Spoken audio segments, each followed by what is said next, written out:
कीर्तनप्रेमी सर्व श्रोतेजन या सर्वांना जय ख्रिस्त। आज कीर्तनाचं तिसरं पुष्प गुंफीत असताना विशेष करून माझे मित्र ज्यांनी 35 वर्षे माझ्याबरोबर खांद्याला खांदा लावून कीर्तनं केलेले आहेत, मला साथ दिलेली आहे, अशा प्रकारे माझे परममित्र शांतवन शंकर गायकवाड सुप्रसिद्ध कीर्तनकार, त्याने माझ्या खांद्याला खांदा लावून कीर्तनं केलेली आहेत। ते ज्यावेळी कीर्तनाला उभं राहत होते त्यावेळी मी पेटी किंवा पखवाज वाजवून त्यांना साथ देत होतो आणि मी उभं राहिल्यानंतर ते पखवाजाची साथ देत होते। असे ते उत्तम कीर्तनकार म्हणजे शांतवन शंकर गायकवाड नावलकर, आमची जोडी अगदी प्रसिद्ध होती आणि म्हणून त्यांची ते मागच्या 2 वर्षापूर्वी गेलेले आहेत, ते आज हयात नाहीत। मग त्यांची मला विशेष करून पखवाज वाजवून त्यांनी उत्तम साथ दिली आणि प्रत्येक ठिकाणी आम्ही जोडीने कीर्तनं जात होतो। त्याची आज या ठिकाणी मला प्रकर्षाने आठवण येत आहे आणि म्हणून त्यांना प्रथम मी श्रद्धांजली वाहतो, कारण ते माझे अत्यंत जवळचे मित्र, सहकारी आणि नात्याने मेवणे पण लागत होते आणि म्हणून त्यांना मी श्रद्धांजली वाहतो आणि या तिसरा पुष्प विणताना मी सुरुवात करतो।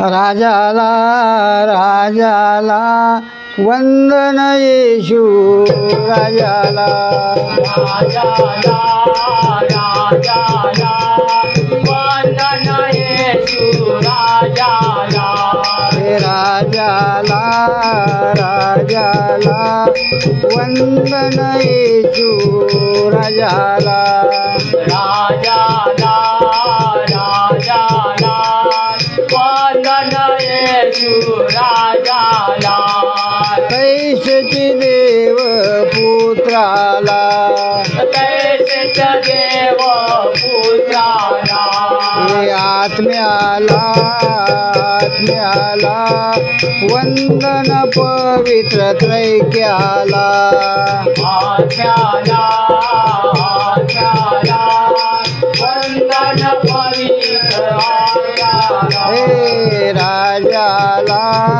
राजाला वंदन ख्रिस्त राजाला, राजाला राजाला वंदन पवित्र त्रैक्याला, हे तैसेची मारिया मातेला, तैसेची मारिया मातेला, हे तैसेची मारिया मातेला, तैसेची मारिया मातेला, हे राजाला राजाला वंदन ख्रिस्त राजाला, राजाला राजाला वंदन पवित्र आत्म्याला, कुठल्याही गोष्टीचा प्रारंभ करीत असताना त्याचं वंदन करण्यात कीर्तनाचं आपलं वंदन केलेलं आहे।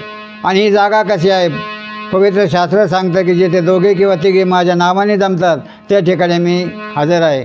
म्हणून असा या जागेचा महिमान ख्रिस्त उतरला राजा, असा या जागेचा महिमा ख्रिस्त उतरला राजा, असा या जागेचा महिमान ख्रिस्त उतरला राजा, असा या जागेचा महिमा ख्रिस्त उतरला राजा, ख्रिस्त उतरला राजा, ख्रिस्त उतरला राजा, असा या जागेचा महिमान ख्रिस्त उतरला राजा, असा या जागेचा महिमा ख्रिस्त उतरला राजा, असा या जागेचा महिमा ख्रिस्त उतरला राजा।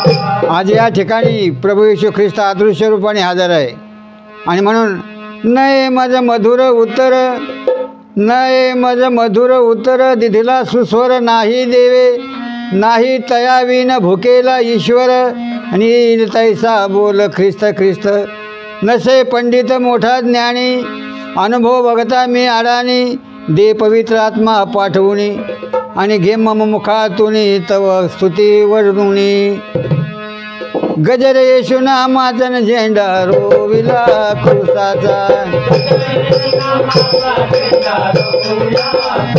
हे गजर येशू नामाचा झेंडा रोविला क्रुसाचा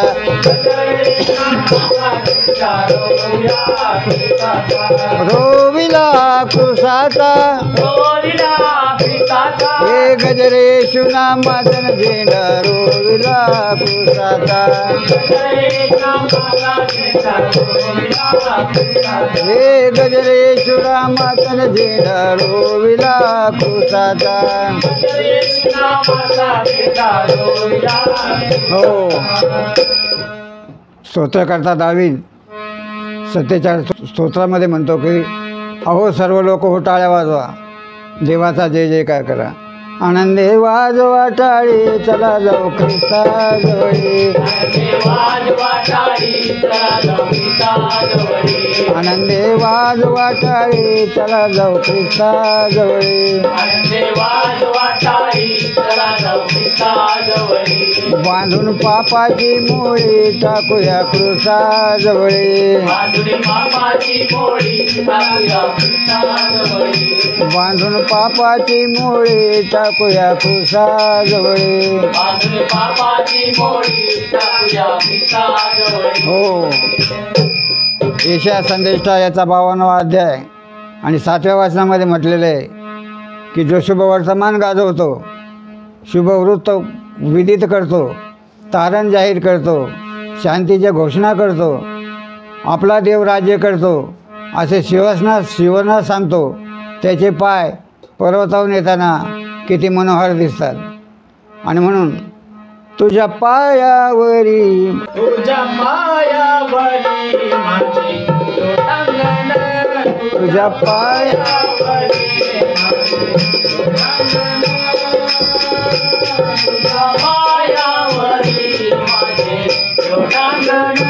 तुझ्या पायावरी माझे लोटांगण, तुझ्या पायावरी माझे लोटांगण, तुझ्या पायावरी माझे लोटांगण. कारण देवाचं पाय हे मरिया मगदलेनाने अश्रूने धुतले आणि केसाने पुसले. एवढा तो उत्तम गुरुजी होता. एक तरुण त्याच्याकडे आला आणि त्याला विचारलं, उत्तम गुरुजी, तर येशूने विचारलं, तुम्हाला उत्तम गुरुजी का म्हणतोस? तर त्याला उत्तर मिळालं की देवा, परमेश्वरा येशू ख्रिस्ता सार्वकालिक जीवनाची वचनं ही सारी तुझ्याजवळ आहेत आणि म्हणून तू उत्तम गुरुजी आहे. जगामध्ये पुष्कळ गुरु आहेत, पण येशू ख्रिस्तासारखा उत्तम गुरुजी आहे का? बोला. म्हणून त्या मागदलेने त्याचे पाय अश्रूने धुतले आणि केसाने पुसलेले आहेत. तिला तो पश्चाताप झालेला आहे. हा पश्चातापाचा काळ आहे आणि या पश्चातापाच्या काळामध्ये जास्तीत जास्त करून आपण प्रायश्चित घेतलं पाहिजे, व्यसनापासून दूर गेलं पाहिजे. एक गुरु होता आणि त्या गुरुने आपल्या शिष्याचं परीक्षा घ्यायची ठरवलं. त्याने आपल्या पोटरीला हापूस आंबा पिकलेला त्याचं तोड त्याने मोकळं केलं, तो पोटरीला बांधला, वरून पट्टी बांधली, जोरात आवळलं आणि त्याच्यातला रस सारा बाहेर आला. त्या रसाजवळ आज त्या पायाजवळ सर्व माशा घोंगू लागल्या आणि गुरु मोठमोठ्याने ओरडू लागला, अरे बापरे, मी आता जगत नाही, मी मरणार आहे, माझं काय खरं नाही, माझे आता शेवटचे दिवस आहेत. मोठमोठ्याने ओरडायला लागला. सारे शिष्य जमा झाले. गुरुजी काय झालं तुम्हाला? त्याने सांगितलं, मला गळू झालं होतं, हे फुटलं आहे, याच्यातून रक्त आणि पू येतो आहे. ते म्हणे मग मोठातला मोठा डॉक्टर, हाकीम, वैद्य आम्ही घेऊन येतो की त्याने तुम्हाला बरं वाटेल. परंतु त्या गुरुनं सांगितलं, मला कुठल्या औषधाची गरज, त्याने मला काही बरं वाटणार. जसं नल आणि दमयंती यांच्यामध्ये त्या काव्यामध्ये असं म्हटलेलं आहे, ज्यावेळी दमयंती आजारी होते, ती आजारी झाली आणि तिला विचारलं, तुला कोणतं औषध पाहिजे? ते तिनं सांगितलं, औषधं न लगे मजला, औषधं न लगे मजला, म्हणजे मला औषध लागत नाही. आणि दुसरं त्याचा अर्थ असा होतो, नळ राजा हेच माझं औषध आहे. तसं या गुरुने काय सांगितलं, मला कुठलं औषध चालत नाही, हे माझं गळू फुटलेलं आहे, याच्यातून जे रक्त वाहत आहे, पू वाहत आहे, घाण वाहत आहे, हे जो कोणी आपल्या जिभेनं चाटील मला बरं वाटेल. ऐकल्याबरोबर काही शिष्य वांत्या करायला लागले, वकाऱ्या करायला लागले, काहीला उलट्या झाल्या, काहीला उमेटण. आणि मग ते कल्याण नावाचा शिष्य म्हटलं, गुरुजी तुम्हाला बरं वाटत आहे ना, मी करतो ते सारं. तो पुढं आला आणि त्याने तिथं तोंड लावलं. आणि तिथं तोंड लावल्यानंतर त्याला वेगळाच वास आला, सुगंध आला. त्याला वाटलं गुरुने काहीतरी वेगळंच केलेलं आहे, काही घाण नाही, हे काय पू नाही, हा रक्त नाही. आणि त्या सुगंध आल्यामुळं त्याला बरं वाटलं. त्याने जिभेनं तो रस चाटायला लागला. शिष्याला, बाकीच्या शिष्याला वाटलं हा रक्त आणि पू चाटितोय, म्हणून ते तिकडे हात चाटितून वांत्या त्यांचा झाले, वकाऱ्या ते करायला लागले. आणि तो काय म्हणत होता ते चाटता चाटता, आंब्याचा आंबा हापूस म्हणा, आंब्याचा आंबा हापूस, सावरीचा कापूस, सावरीचा कापूस. अरे जपान टोकियो पॅरिस, कल्याण झालाय दिलखुश. अरे जपान टोकियो पॅरिस, कल्याण झालाय दिलखुश. अरे जपान टोकियो पॅरिस, कल्याण झालाय दिलखुश. अरे आंब्याचा आंबा हापूस, सावरीचा कापूस. आणि जपान टोकियो पॅरिस, कल्याण झालंय दिलखुश. हो, आंब्याचा आंबा हापूस, सावरीचा कापूस, जपान टोकियो पॅरिस आणि कल्याण झालंय दिलखुश. कारण त्याने हापूस आंब्याचा तो मधाळ रस तो पित होता. आणि मग गुरुने ती पट्टी खोलली तर ती कोय, ती बाठी खाली पडली. आणि सर्वांना आश्चर्य वाटलं की गुरुनं आपली परीक्षा घेतलेली आहे. त्याने कायला बांधलं होतं तिथं हापूस, सुगंधी आणि ज्याची चव अतिशय गोड असते असा तो आंबा त्या ठिकाणी होता. आणि मग ते सर्व खजील झाले. आणि त्या कल्याणला त्याच्या जागेवर त्याचा मठाधिपती म्हणून त्याला तिथे नेमणूक केली. आणि तेच कल्याणचं नाव मुंबईच्या जाताना आपल्याला कल्याण स्टेशन जे लागतं कोळशेवाडी कल्याण, ते या कल्याणचं नाव तिथे दिलेलं आहे. आनंदाने वाजवा टाळे, चला जाऊ ख्रिस्ताजवळे.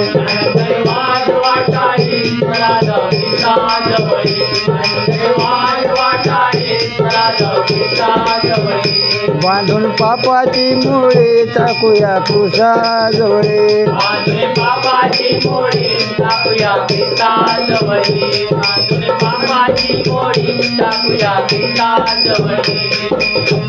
आणि हा श्रीमंत मनुष्य जांभळी वस्त्र आणि तलम वस्त्र घालीत होता.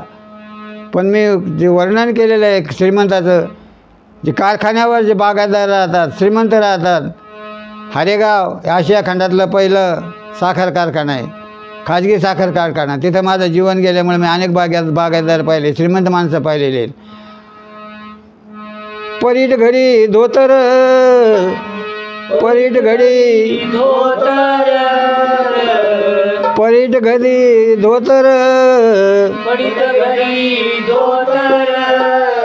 आणि तिरपी टोपी डोक्यावर, आणि तिरपी टोपी डोक्यावर, टोपी डोक्यावर, तिरपी टोपी डोक्यावर.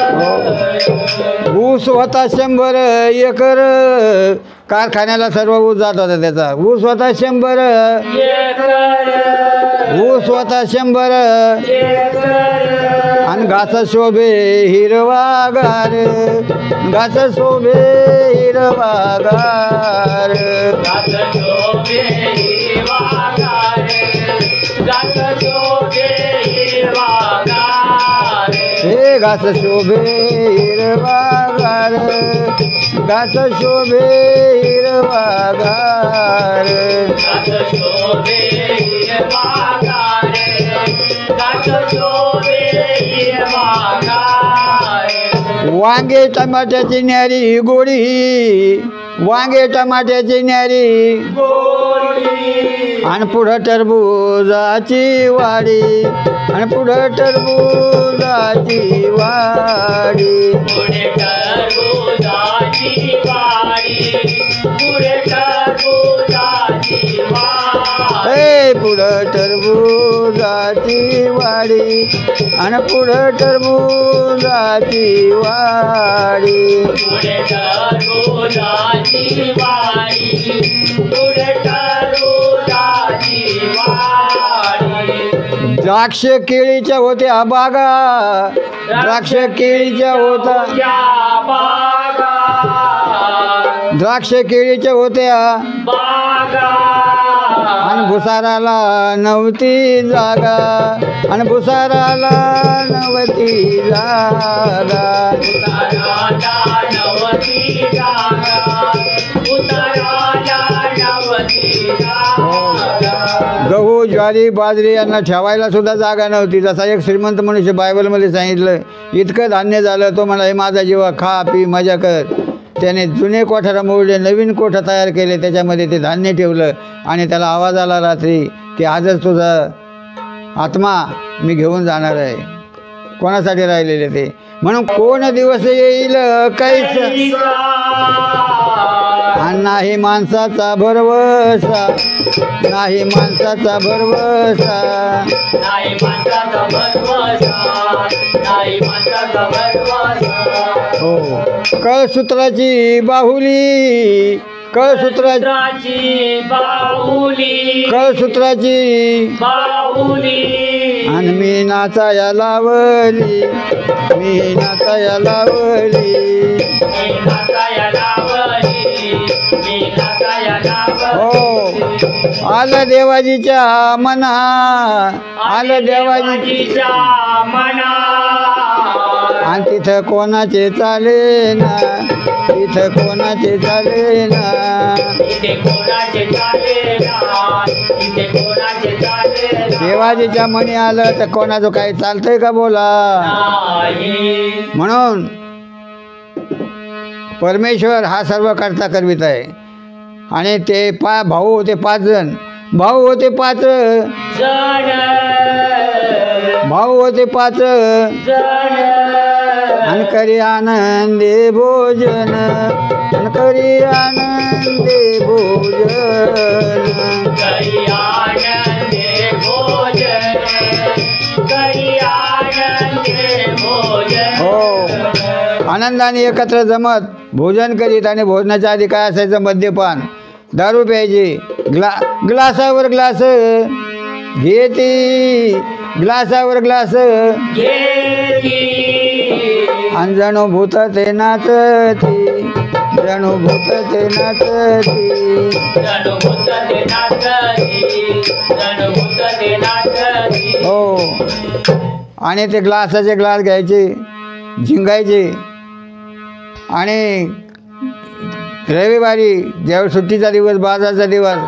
त्या दिवशी ते काय करायचे तो श्रीमंत मनुष्य तोंडामध्ये मसाला पान तोंडामध्ये मसाला पान आणि करी सारा रस्ता घाण करी रस्ता सारा घाण करी रस्ता सारा घाण करी रस्ता सारा घाण 4 पदरी असो 6 पदरी असो रस्त्याने थुकत चालायचे. हे इथलं दृश्य पाहिलेले मी. पांढरी शुभ्र कपडे पण पान खायचे मसाला पानापुढे खूप टपऱ्या होत्या इथं पानाच्या आणि पानं खायचे आणि थुकत चालायचे त्या कारण ते श्रीमंत होते कोणाला घाबरत नव्हते कोणी त्याला म्हणू शकत नव्हतं का थुकलं इथं असं काहीच होऊ शकत नाही कारण तो श्रीमंत होते आणि त्या पैशाच्या जोरामध्ये त्याला पाष्टाचा पैसा म्हणतात पाष्टाचा पैसा त्यांना मिळत होता आणि म्हणून हे श्रीमंत मनुष्य खात पित होते पण त्या लाजसकडे त्यांचं लक्ष आहे का बोला.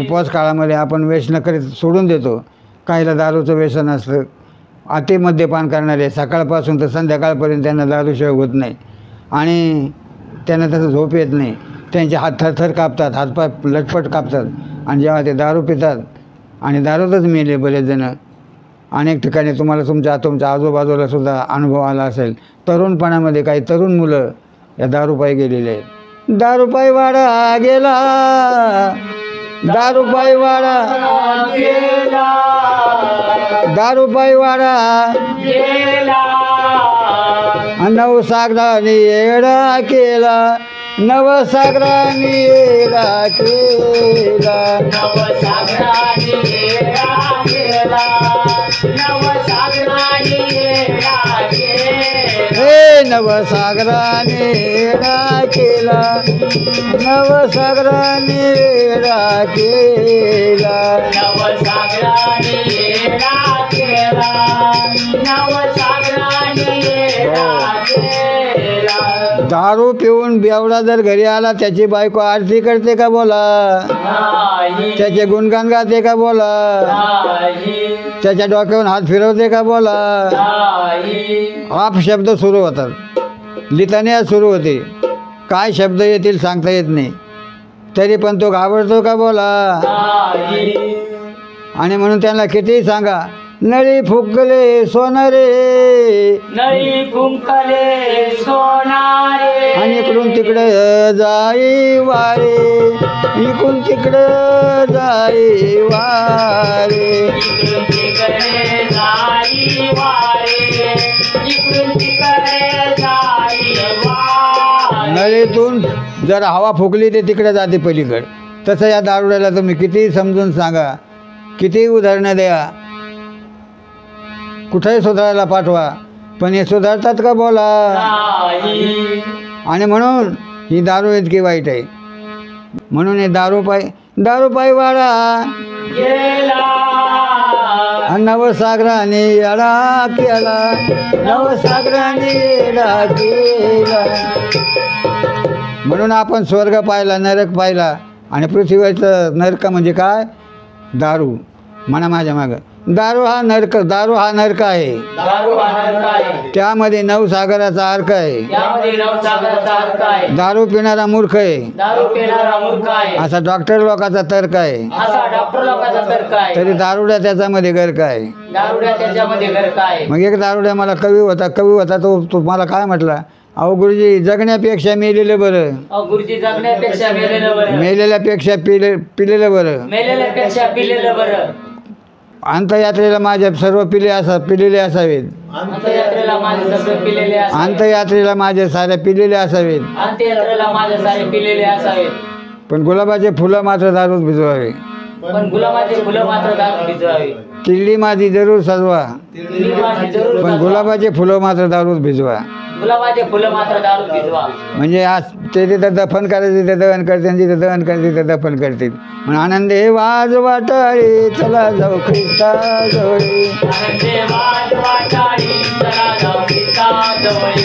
बांधून पापाची मुळी टाकूया ख्रिस्ता जवळे बाजूला बापाची मोळी टाकूया ख्रिस्ताजवळी. आणि म्हणून हे ग्लासावर ग्लास येती अंजणू भूत ते नाचती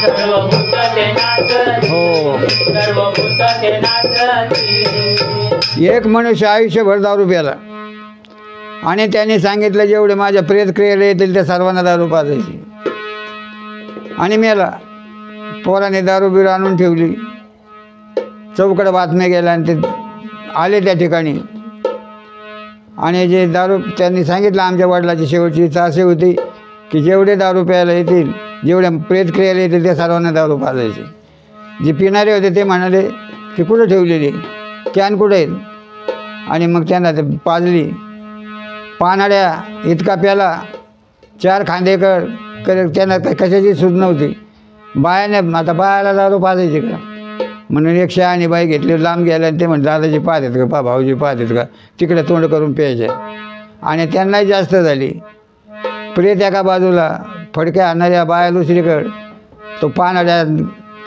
मुंबई पुणे रोडला निघून गेला तर 4 खांदेकरी एका बाजूला गेले कोणाला मेळ नाही त्याच्यातला 4 खांदेकरला एक जण म्हणे का रे स्मशानभूमी येई ना कशी स्मशानभूमी हरवली का काय म्हणे अरे स्मशानभूमी कुठं हरवत असते का म्हणले ती एकाच जागेला असते मग आपणच हरवलो आहे म्हणे ते बाकीचं मला काही माहीत नाही म्हणे मला लागली भूक म्हणे अरे पण हे आपल्या सोंग आहे ना डोळा खांद्यावर नाही म्हणे बाकीचं माहीत नाही म्हणे. मग आता एक खळल्यानंतर बाकीच्याला 3 जणाला प्रेत नेता येत नाही. मग ते हॉटेलमध्ये गेले, तिथं भजे खाल्ले, शेवचिवडा काय असेल ते खाल्लं आणि ते निघाले. तर ते मालकाने विचारलं पैसे, म्हणे हा काय मागचा देतो आहे, हा काय मागचा देतो. असं करून करून चौथ्याला त्याने पक्क धरलं. म्हणे पैसे काय काय केले, म्हणजे आमचा मालक बाहेर आहे म्हणे. त्याला वाटलं कोणतरी मोठा मालक आहे. ते पोरगं गेलं, आलं पाहिलं, पोरांना काही समजलं नाही. तर मालकच आला. मालकाला नेमकं डायबिटीस होता, BP होता. त्याला पाहिलं, ते पटकन खाली पडलं, त्याला अटॅक आला. आणि मग यांना पुरायचं कसं. मोले घातले रडाया, मोले घातले रडाया, नाही आसू आणि माया, नाही आसू आणि माया. नाही आसू आणि माया, नाही आसू आणि माया. आणि मग त्या बाया रडायला आणल्या. प्रेत चाललंय आणि मग त्या रडत होत्या आणि रडता रडता पुढं चालले. त्यांना लागलं जांभळाचं झाड. ते एक जण सोडून दिलं रडायचं आणि काय म्हणते, जांभूळ पिकले ग बयान, जांभूळ पिकले ग बया, जांभूळ पिकलं ग बया, जांभूळ पिकलं ग बया, जांभूळ पिकले ग बयान, जांभूळ पिकले ग बया. जांभूळ पिकलं ग बया, जांभूळ पिकलं ग बया. दुसरी म्हणते, काय म्हणते ग रडायचं सोडून हे काय चाललंय तुझं. अगं म्हणते वर पाहणं. दुसरी म्हणते काळ निळ ग बयान, काळ निळ ग बया, काळ निळ ग बया, काळ निळ ग बया, काळ निळ ग बयान, काळ निळ ग बया. काळ निळ ग बया, काळ निळ ग बया. तिसरी म्हणते अगं येता वेळी ग बयान, येता वेळी ग बया, एका वेळी ग बया, एका वेळी ग बया. आणि म्हणून हा श्रीमंत मनुष्य मेला आणि नरकात गेला. नरकामध्ये गंधक आहे, जाळ आहे, अग्नी, दुःख आहे, पीडा आहेत. आणि म्हणून त्या ठिकाणी प्रभू येशू ख्रिस्ताने त्या सैतानाला या अग्नीमध्ये टाकून दिलेले. यशाया याचा 14 अध्याय 12 वचन आहे. हे दैदित्यमान पुत्रा, प्रकाशपुत्रा, प्रकाश ताऱ्या, तू आकाशातून खाली कसा पडलास, तुला धुळीत कोणी मिळवलं. आणि हा सैतान त्या अग्नीमध्ये पडलेला आहे. आणि मग शेवटच्या दिवशी जे येशू ख्रिस्त न्यायाला येईल, मतेकृत शुभवर्तमान याचा 25वा अध्याय वचन 41, तो म्हणणार, अहो दुष्ट लोकांनो, पापी लोकांनो, माझ्यापासून निघा. आणि जो नरक सैतान, त्याचा दूत याच्यासाठी ठेवलेलं आहे कायमस्वरूपी, तो कधी तो जाळ विझत नाही, त्यामध्ये तुम्ही जा. आणि त्या ठिकाणी हा श्रीमंत मनुष्य जाऊन पडला. आणि अब्रामाच्या मांडीवर तो लाजार खेळत आहे. आणि त्याची लाईलाई झाली उन्हाळ्याच्या दिवसासारखं. इतकं तो तापला, त्याला पाणी नाही. त्याच्या जिभेवर पाण्याचा थेंब पडावा म्हणून तो अब्रामाला अभिनंदन करतो. त्याने नरकातून दृष्टीवर केली स्वर्गाकडं, तर लाजारस तिथं मांडीवर अब्रामाच्या आहे. आणि तो म्हणतो की देवा, मला पाण्याचा एक थेंब तरी द्या. अब्रामा, त्या लाजारसला माझ्याकडे पाठवा. पण परमेश्वर, तो अब्राम काय म्हटलं त्याला, अब्रामाच्या मांडीवर होता. अब्राम त्याला म्हणाला की मध्ये तुमच्या नरकाच्या आणि स्वर्गाच्या मध्ये मोठी दरी आहे, आणि तिकडचा माणूस इकडे येऊ शकत नाही, इकडचा माणूस तिकडे येऊ शकत नाही, म्हणून मी लाजारसला तिकडे पाठवू शकत नाही. आणि मग त्यांनी सांगितलं, कोणी मेलेल्यातून उठला असेल तर माझ्या 5 भावाकडे पाठवा, कारण ते या नरका यातना त्यांनी भोगू नये, म्हणून त्यांच्याकडे ते पाठवा. तर अब्रामाने त्याला त्या श्रीमंताला सांगितलं, तिथं मोशे आहे, संदेश आहेत, त्यांचं ते जर ऐकत नसतील तर मेल्यातून जरी त्यांच्याकडे कोणी गेला तर ते त्याचं ऐकतील का बोला. मी त्याचं ऐकणार नाहीत, कारण ते आता तुम्ही सुख भोगलेलं आहे आणि आता तुम्ही या ठिकाणी दुःख भोगायला या ठिकाणी आलेले. प्रभू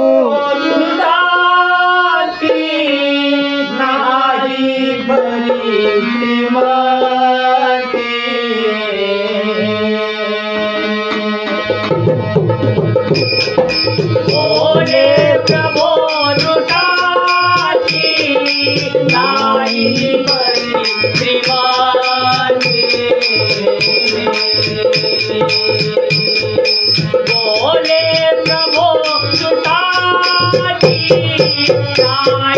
बरी श्रीमानी बोले प्रभो तुझारी नाही बरी श्रीमानी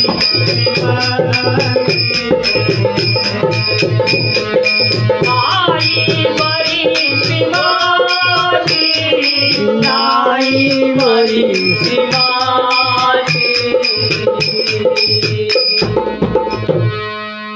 आणि येशू ख्रिस्ताने सांगितलं सुईच्या नेड्यातून गुंट जाईल परंतु स्वर्गात श्रीमंत मनुष्य कधी जाणार नाही. याचा अर्थ सर्व श्रीमंत नरकात जातील का बोला? नाही सर्वच गरीब स्वर्गात जातील का बोला? नाही ज्याच्या त्याच्या कुवतेप्रमाणे कृत्याप्रमाणे वागण्याप्रमाणे तुमचा न्याय होईल. आणि म्हणून प्रकटीकरण याचा 20वा अध्याय आणि 15व्या वचनामध्ये ज्याचं जीवनाच्या पुस्तकामध्ये नाव नसेल त्याला अग्नीच्या भट्टीत टाकण्यात येईल. आणि म्हणून अग्नीची भट्टी ही कधी विजते का बोला? नाही किती अग्नीचे बंब आणले अग्निशामक दलाचे तरी ती तो अग्नी विजतो का बोला? नाही कधीच विजू शकत नाही, कारण ते कायमस्वरूपचं ते जाळ त्या ठिकाणी आहे.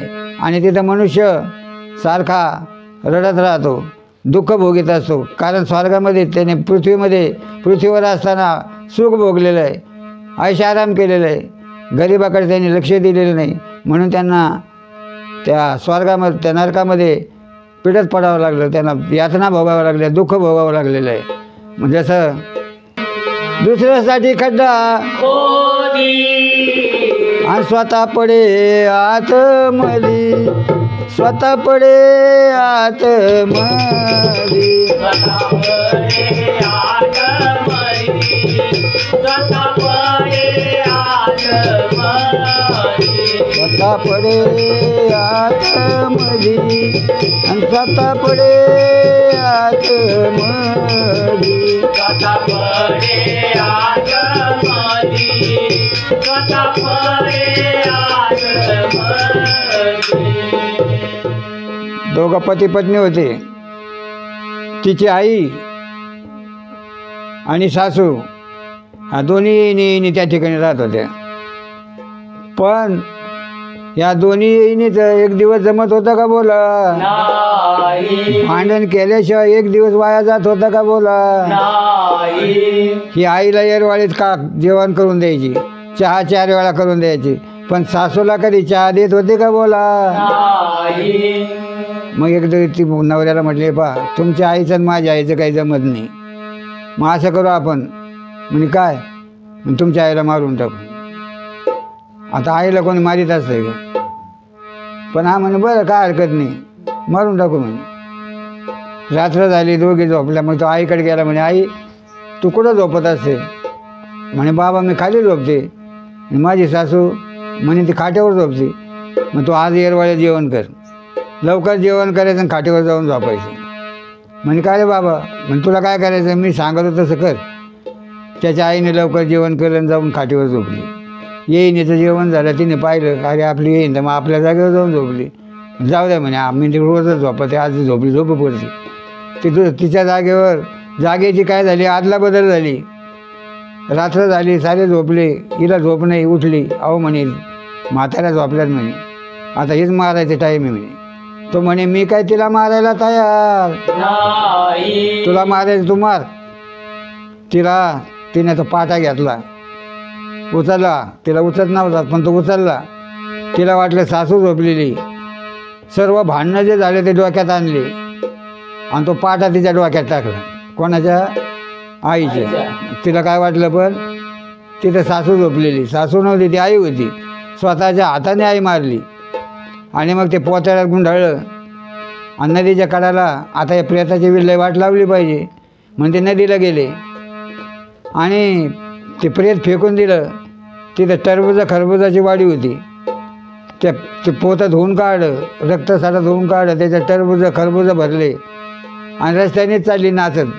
आणि काय म्हणते, सासूबाई गेल्या डुबुक देशा,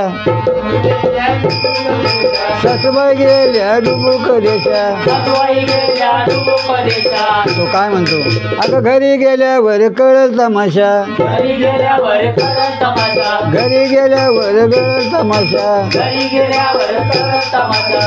पूर्वी जाते होती, त्या जातावरती दळायला बसली. काय म्हणते, वाजत गुरु गुरु बरी गेली कुरकुरू. वाजत गुरु गुरु बरी गेली कुरकुरू. बरी गेली कुरकुर. हो, त्याच्या दारामध्ये पवळी गाय होती, दूध देणारी दुभती गाय. तो काय म्हणतो, दूध दे ग पवळ्या गाई, दूध दे ग पवळ्या, गाई. दूध दे ग पवळ्या. गाई. आणि माझी घरात आहे आई, माझी जिवंत आहे आई. माझी घरात आहे आई. माझी घरात आहे आई. माझी जिवंत आहे आई, माझी जिवंत आहे आई. माझी जिवंत आहे आई. माझी जिवंत आहे आई. असं म्हटल्यानंतर तिने घाई घरात गेली. आणि जिथं तिला वाटलं माझी आई झोपलेली, तिनं तोंडावरचं काढलं तर पाहते सासूचं भलं मोठं तोंड. ए बाया म्हणे, माझी आईच मी मारली, सासू तिला जिवंत आहे. आणि मग ती रडायला लागली, माझ्या हाताने तुला मारलंय ग बाई, आता मला दुर्बुद्धी कशी आली ग बाई, आता तू पाखरावानी कशी उडून गेली ग बाई. असं वेगवेगळ्या पद्धतीने ती रडू लागली. आणि मग तिला ते काय म्हणतो, अगं रडाती काय आता टरबूज खाय, रडती काय आता टरबूज खाय. रडाती काय आता खरबूज खाय, रडती काय आता टरबूज खाय. अरे रडाती काय आता काकड्या खाय. रडती काय आता काकड्या खाय. हो, म्हणून दुसऱ्यासाठी खड्डा होली. आणि स्वतः पडे आतमधी, स्वतः पडे आतमधी. स्वतः पडे आतमधी. स्वतः पडे आतमधी. म्हणून दुसऱ्याचं चांगलं झालेलं आपल्याला आवडतंय का बोला. आई. त्याचं वाटोळं गोटोळं कसं होईल, त्याचा नाश कसा होईल, सत्यनाश कसा होईल, हे आपण पाहत असतो. आणि म्हणून या ठिकाणी लाजारस हा गरीब होता, त्याच्याकडे पैसे नव्हते, खायला अन्न नव्हतं, भूकबळी तो गेला, परंतु शेवटी त्याला स्वर्ग मिळालेला आहे. आणि म्हणून प्रभू येशू ख्रिस्ताने ही श्रीमंताची आणि गरिबाची दरी अजूनपर्यंत चालू आहे. काही श्रीमंत झाले, गरीब ते गरीबच राहिले. आज काही भूकबळी आहे आणि त्या ठिकाणी या गरिबाकडे कोणी पाहत नाही. आणि म्हणून आज अनेक दिव्यांग जे शाळा आहेत तिथं लोकांची काळजी घेत असताना जो आमचा दिव्यांगामध्ये कामाला आहे, आणि त्या ठिकाणी त्या लोकांचे लग्न लावणे किंवा त्यांना उद्योगाला लावणं, वेगवेगळे लघु उद्योग त्यांना काढून देणं. मग कोणाला चपलाचं दुकान असेल, कोणाला शिंप्याचं दुकान असेल, कोणाला काय, असं त्यांचे लग्न लावून त्यांचं संसार त्यांनी व्यवस्थित लावलेले आहेत. मग हे खरा ख्रिस्ती धर्म आहे. आणि ख्रिस्ती धर्म हा दुसऱ्यावर प्रेम करणं, गरिबाला दया दाखवणं. तो म्हटलेला आहे की मी भुकेला होतो तेव्हा तुम्ही मला अन्न दिलं का, मी ताणेला होतो तेव्हा तुम्ही मला पाणी दिलं का, मी उघडा होतो तेव्हा तुम्ही मला वस्त्र दिलं का. आणि तुम्ही काय म्हणणार, तू कधी उघडा होतास, तू कधी भुकेला होतास, तू कधी ताणेला होतास. आणि जे गरिबाला केलं, काय म्हटलेलं का मध्ये, की करशील जे गरिबासाठी होईल ते माझ्यासाठी. जे गरिबासाठी केलं ते आपण ते ख्रिस्ताला पसंत आहे. ही ख्रिस्ताची शिकवण आहे. खरा तो एकची धर्म जगाला प्रेम अर्पावे, जगाला प्रेम अर्पवणं. म्हणून प्रेम द्यावे प्रेम घ्यावे, प्रेम द्यावे प्रेम घ्यावे, प्रेम द्यावे प्रेम घ्यावे, प्रेम द्यावे प्रेम घ्यावे. प्रेम वैर्यावर करावे, प्रेम वैर्यावर करावे, प्रेम वैर्यावर करावे, प्रेम वैर्यावर करावे. हा प्रेम द्यावे प्रेम घ्यावे, प्रेम द्यावे प्रेम घ्यावे, प्रेम द्यावे प्रेम घ्यावे, प्रेम द्यावे प्रेम घ्यावे. हो. म्हणून या उपवास काळामध्ये देवाच्या जवळ जर तुम्हाला जायचं असेल तर प्रायश्चित काळ आहे, परिवर्तनाचा काळ आहे, देवाच्या समीप जाण्याचा काळ आहे. म्हणून अनेक लोक प्रायश्चितपासून वंचित आहेत. प्रायश्चित पहिल्यासारखं घेतात का बोला? नाही प्रायश्चिताला गर्दी होते का बोला? नाही ज्यावेळी आम्ही लहान लहान होतो पहिलं आम्हाला शिक्षक लोक ओढ्यावर घेऊन जायचे, चारीवर घेऊन जायचे, आम्हाला सुचिरभूत करायचे आणि संध्याकाळी 5वी 6वी 7वी असं प्रत्येक वर्गाचं प्रायश्चित या ठिकाणी चालत होतं. पहिलं शरीर स्वच्छ करायचं, कारण करिंथिकरास पहिलं पत्र अध्याय 3:16 म्हटलेलं आहे की तुझं शरीर हे देवाचं मंदिर आहे आणि त्याच्यामध्ये परमेश्वराचा आत्मा वास करतो हे तुला माहीत नाही काय? आणि शरीर स्वच्छ झाल्यानंतर संध्याकाळी आम्ही आत्मा प्रायश्चित घेऊन आत्मा स्वच्छ करीत होतो. आत्मा हा निरम्यामध्ये घालून स्वच्छ होतोय का बोला? नाही कुठल्या पावडरमध्ये घालून तो स्वच्छ होतोय का बोला? नाही म्हणून आपल्याला सोय केलेली आहे की प्रायश्चित संस्कार ते वारंवार आपल्याला आव्हान करतात की प्रायश्चित घ्या, प्रायश्चित घ्या. आणि वर्षातून एकदा तरी आपण प्रायश्चित घेतलं पाहिजे. तसंच ख्रिस्त शरीर आपण घेतो आणि म्हणून प्रायश्चिताचं आव्हान केलं, कारण हे जवळ देवाच्या समीप जाण्याचा हा काळ आहे. आणि आपल्याला ज्यावेळेस तप होईल त्यावेळेस धर्मगुरू उपलब्ध असतात आणि धर्मगुरू कधीही पण प्रायश्चिताला कधीही उपलब्ध असतात. कधी तुम्ही जाऊन सांगा की फादर मला प्रायश्चित घ्यायचं आहे, कोणतेही धर्मगुरू नाही म्हणू शकत नाही. आणि म्हणून ते धर्मगुरूकडे पाहायचं नाही, तर आपल्याला त्यांना जो अधिकार दिलेला आहे योहान कृत शुभवर्तमान याचा 20वा अध्याय 21, 22 आणि 23 वचनामध्ये सांगितलं. तो त्यांनाच म्हणाला तुम्हाला शांती असो. त्याने त्यांच्यावर फुंकर टाकले आणि काय म्हटलं? पवित्र आत्म्याचा स्वीकार करा. म्हणा पवित्र आत्म्याचा स्वीकार करा. पवित्र आत्म्याचा स्वीकार करा. ज्या कोणाच्या पापाची तुम्ही क्षमा कराल तुम्ही क्षमा कराल त्याच्या पापाची क्षमा होईल. त्याच्या पापाची क्षमा होईल. आणि ज्या कोणाच्या पापाची आणि ज्या कोणाच्या पापाची तुम्ही क्षमा करणार नाही क्षमा करणार नाही त्याच्या पापाची त्याच्या पापाची क्षमा होणार नाही. क्षमा होणार नाही. आणि म्हणून पाप क्षमा करण्याचा अधिकार हा धर्मगुरूकडे आहे. आणि पाप क्षमा करण्याचा अधिकार धर्मगुरूकडे आहे. पवित्र परमेश्वराने येशू ख्रिस्ताने त्यांना हा अधिकार दिलेला आहे शिष्याला. आणि त्या शिष्य मरण पावले त्याच्यानंतर हा धर्मगुरूकडून आलेला आहे. हा आपल्याकडं विश्वास आहे. आणि संत पेत्राला सांगितलं मतकृत शुभवर्तमानाचा 16वा अध्याय 13 ते 18 वचनामध्ये त्याने सांगितलेलं आहे तू पेत्र म्हणजे म्हणा तू पेत्र म्हणजे तू पेत्र म्हणजे खडक आहेस. खडक आहे. या खडकावर ज्या खडकावर मी माझे मी माझे ख्रिस्त सभा बांधील, ख्रिस्त सभा बांधील. ख्रिस्त महामंडळ बांधील. महामंडळ. त्याच्यावर नरकाची दारं त्याच्यावर नरकाची दारं विजय पावणार नाही. विजय पावणार नाही. जे तू पृथ्वीवर सोडशील जे तू पृथ्वीवर सोडशील ते स्वर्गात सोडलं जाईल. ते स्वर्गात सोडलं जाईल. आणि जे ते पृथ्वीवर बंद करशील जे पृथ्वीवर बंद करशील ते स्वर्गात सुद्धा बंद होईल. ते स्वर्गात सुद्धा म्हणजे इतका मोठा अधिकार हा धर्मगुरूला आहे, हा कॅथोलिक संस्थेकडे आहे. आणि म्हणून प्रायश्चित संस्कार आपण प्रत्येकाने घेतला पाहिजे. पूर्वीसारखा प्रायश्चित नाही, देहदंड असायचा पूर्वी. जर कोणी चोरी केली तर त्याचे हात तोडले जायचे. कोणी एखाद्या स्त्रीचा विनयभंग केला त्याला हातीच्या पायाखाली देत होते, त्याला कडेलोट उंच डोंगरावर नेऊन त्याला लोटून देत होते. असं हे प्रायश्चित नाही. फक्त आपण जाऊन धर्मगुरूच्या कानात पाप सांगतो. आपले पाप त्यांना दुसरीकडे सांगण्याचा अधिकार नाही. म्हणून आनंदे वाज वाटाळे चला जाऊ ख्रिस्ता जवळी. आनंदे वाज बांधून पापाची मोळी ख्रिस्ता जवळी. बांधून पापाची मोळी टाकूया जवळी. आणि जाता जाताना अजून एक सांगतो, एक कीर्तनकार म्हणून, एक ज्येष्ठ नागरिक म्हणून अनेक धर्मगुरू आता आपलं सोडून गेलेले आहेत, तरुण धर्मगुरू. मग त्यांची जागा कोण भरणार? म्हणून तरुण तरुणीला मी आव्हान करेल की या तरुण तरुणींनी प्रभूच्या मळ्यात कार्य करण्यासाठी पुढे यावं. धर्मबंधू, धर्मगुरू आणि धर्मभगिनी व्हावेत एवढीच माझी शेवटची इच्छा आहे. आनंदे वाज वाटाळे चला जाऊ ख्रिस्ता जवळी. चला जाऊ ख्रिस्ता जवळी. हे आनंदे वाज वाटाळे चला जाऊ ख्रिस्ता जवळी.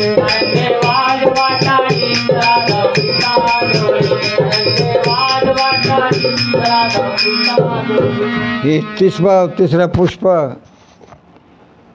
गुंफीत असताना अमरदीप भजनी मंडळ यांचे थोडे का होईना सभासद आले आणि मगर साहेबांनी पेटी विजू माझ्या मुलाने पखवाज अगदी सुंदर प्रकारे वाजवलेलं आहे. माझे 4 मुलापैकी मुलं हे वाद्यामध्ये अतिच प्रवीण आहेत. मोठा तबलजे राजू तबले चांगल्या प्रकारे तबला वाजवतो. संजू पण आता त्याचा चांगला हात झालेला आहे की ही देवाची कृपा आहे आणि हे सर्व देवाच्या सेवेसाठी विनामूल्य ते करीत असतात.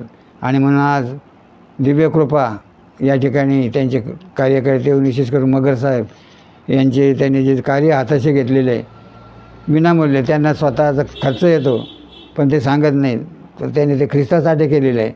जसे पहिले परदेशी धर्मगुरू आले, स्वतः त्यांनी शाळा बांधल्या, दवाखाने बांधले, आपला सुशिक्षित केलं.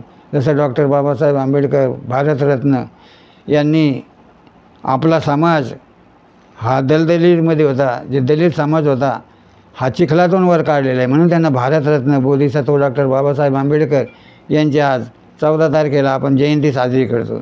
तर त्यांचं जे कार्य आहे हे खरंच महान कार्य आहे.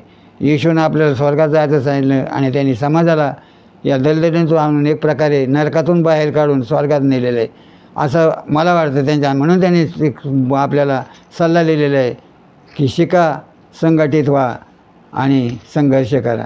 आणि म्हणून आज आपले लोक त्यांच्या सांगितल्याप्रमाणे शिकले, संघटित झाले, संघर्ष केला आणि आज मोठमोठ्या पदावर आपले लोक आहेत. हे कोणाचे उपकार आहेत, कोणाची कृपा आहे, हे बोधिसत्व भारतरत्न डॉक्टर बाबासाहेब आंबेडकर यांनी या गोष्टी केलेल्या आहेत आणि आपला समाज हा वर काढलेला आहे. त्याबद्दल मी त्यांचेसुद्धा 14 तारखेला त्यांचा कार्यक्रम असला, त्यांचा जन्मदिवस असल्यामुळे त्यांनासुद्धा मी वंदन करतो आणि इथंच माझा कार्यक्रम संपवतो. जय ख्रिस्त.